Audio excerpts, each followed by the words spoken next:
वित्त मंत्री निर्मला सीतारमण ने 2025-26 के बजट में बिहार पर खास ध्यान दिया है। मखाना बोर्ड की स्थापना से मिथिलांचल के लाखों किसानों को लाभ होगा और इस क्षेत्र को एनडीए का गढ़ बनाए रखने में मदद मिलेगी। इससे बीजेपी की रणनीति और बिहार की आर्थिक प्रगति को नई रफ्तार मिलने की भी संभावना है। वित्त मंत्री निर्मला सीतारमण ने वित्तीय वर्ष 2025 और 26 के लिए सरकार का 8वां बजट पेश कर दिया है। इस बजट में चुनावी राज्य बिहार पर खास फोकस किया गया है।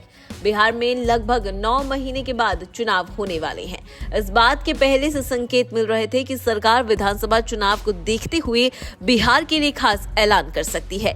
बजट के मौके पर केंद्रीय मंत्री निर्मला सीतारमण जो भी साड़ी पहनती है वो साड़ी भी काफी सुर्खियों में रहती है। वित्त मंत्री निर्मला सीतारमण ने इस बार मधुबनी कला से सजी साड़ी पहनकर संसद में एंट्री ली, जिसे पद्म पुरस्कार विजेता दुलारी देवी ने नवंबर 2024 में बिहार की अपनी यात्रा के दौरान निर्मला सीतारमण को उपहार में दिया था। बिहार में मखाना बोर्ड की स्थापना से लेकर मिथिलांचल और कोसी क्षेत्र को फायदा पहुंचाने वाले पश्चिमी कोसी नहर परियोजना को वित्तीय सहायता देने वाले ग्रीनफील्ड हवाई अड्डों के निर्माण तक विचार स्पष्ट रूप से राज्य के विकास को बढ़ाने में मददगार मिलेगी। एनडीए में नीतीश कुमार की वापसी ने डबल इंजन की सरकार के माध्यम से विकास को सुविधाजनक बनाया है।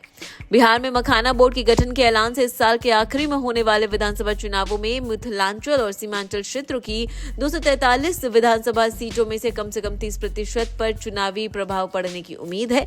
वित्त मंत्री निर्मला सीतारमण ने ऐलान किया कि बिहार में मखाना बोर्ड की स्थापना की जाएगी ताकि इसके प्रोडक्शन, प्रोसेसिंग, वैल्यू एडिशन और मार्केटिंग में सुधार हो सके।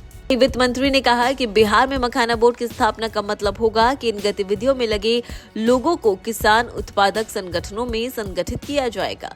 मखाना बोर्ड के गठन की सरकार के ऐलान से बिहार के मिथिलांचल क्षेत्र, खासकर दरभंगा, मधुबनी, सीतामढ़ी, सहरसा, कटिहार, पूर्णिया, किशनगंज, अररिया, सुपौल और मधेपुरा जिलों के 5 लाख से ज्यादा किसानों को लाभ मिलने की संभावना है। दिलचस्प बात यह है कि बिहार में मखाना का उत्पादन करने वाले अधिकांश क्षेत्र एनडीए का गढ़ है और इनका प्रतिनिधित्व बीजेपी और जेडीयू के सांसद करते हैं। ये सीधा संकेत है राज्य में मखाना बोर्ड स्थापित करने की घोषणा से मिथिलांचल और सीमांचल क्षेत्र में आगामी विधानसभा चुनाव में एनडीए का वोट बैंक मजबूत होगा।